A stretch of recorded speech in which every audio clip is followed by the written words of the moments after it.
শরতের সাথে সাথে হাওর থেকে বিদায় নিয়েছে বিষণ্ণ ঝড়াকাশ ফুল। কুয়াশার চাদরে মোড়া ঋতুর পরিক্রমায় প্রকৃতিতে বাঁচতে শুরু করেছে হেমন্তের মৃদুসুর।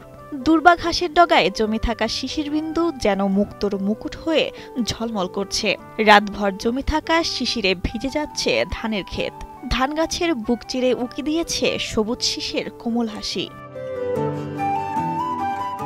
লাল আভা ছড়ানো হাওরে হেমন্তের সকালের সূর্যোদয় যেন এক অনুপম শিল্পকর্ম। প্রকৃতিকে দিয়েছে নতুন রূপের নান্দনিক ছোঁয়া। গ্রামীণ ভোরে হেমন্তের এই রঙিন বৈচিত্র্যে প্রাণ পায় প্রকৃতি, অথচ শহুরে শৈশবের চোখে শিশির বিন্দুর সেই অপার সৌন্দর্য রয়ে যায় অচেনা। হেমন্তের সকালটা অনেকটা ভেজা ভেজা শিশিরের স্নিগ্ধ একটা মন মাতানো একটা পরশ, এটা আমরা গ্রামাঞ্চলের মানুষ আমরা পাই। আমরা খালি পায়ে যখন আঁটি, সেই আমাদের শিশিরের যে একটা নরম তুলতুলে যেন একটা পরশ, এটাকে কিন্তু আমাদেরকে দ্বিগুণ উৎসাহে বৈরিতার মুখেও আমাদের হাওর অঞ্চলে বেঁচে থাকার প্রেরণা এবং উদ্দীপনা যোগায়। বর্ষায় হাওর যেখানে মাঠঘাট নিমজ্জিত থাকে, সেই হাওরের পানি এখন নামতে শুরু করেছে। হেমন্ত মানেই হাওরের কাজের মৌসুমের শুরু। নতুন ফসলের বীজ বপন, জমি শুকানো, ঘর মেরামত সহ চলছে নানা কাজের প্রস্তুতি। কাতি মাসের মাঝে মনে করুন যে আমরা শস্য ফেলছি, তারপর আলু লাগাইতেছি, তারপর আপনার পেঁয়াজ, রসুন, মূলা, ডেঙ্গা, এই ফসকৃষির সময়।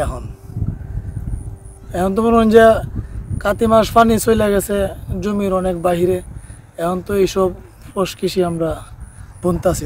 কৃষকের কাজ হইলো কাতি মাস আসছে, এখন আমরা মনে হলেন যে এই এখন বিশ্রা করবো, আর আস্তে আস্তে আমরা লামু খেতে কামড়ে দেয় লামু। ওই যে মনে হলেন আলি টালি আমরা এখন হালামি বৃষ্টিস বান করবার লাগে জমি সাফ সুপ করিয়া, এখন আমরা আলি টালি বৃষ্টি চাই না, আপাতত সাফ করা লাগবো জমিন, সাফ সুপ করিয়া বৃষ্টি চাই না, আমরা এই বন্যবের লাগে চেষ্টা করবো। বাতাসে শাপলা আর কলমি ফুলের ঘ্রাণ ভেসে বেড়াচ্ছে। সাদা মেঘের শরৎ আর কাঁপন তোলা শীতের ঘটক হেমন্ত এখন প্রকৃতিতে পোক্ত করেছে নিজের অবস্থান। দিনের গরমে ক্লান্ত শরীর সন্ধ্যায় পায় হিমেল ছোঁয়া, শীতের আগমনের নরম বার্তা।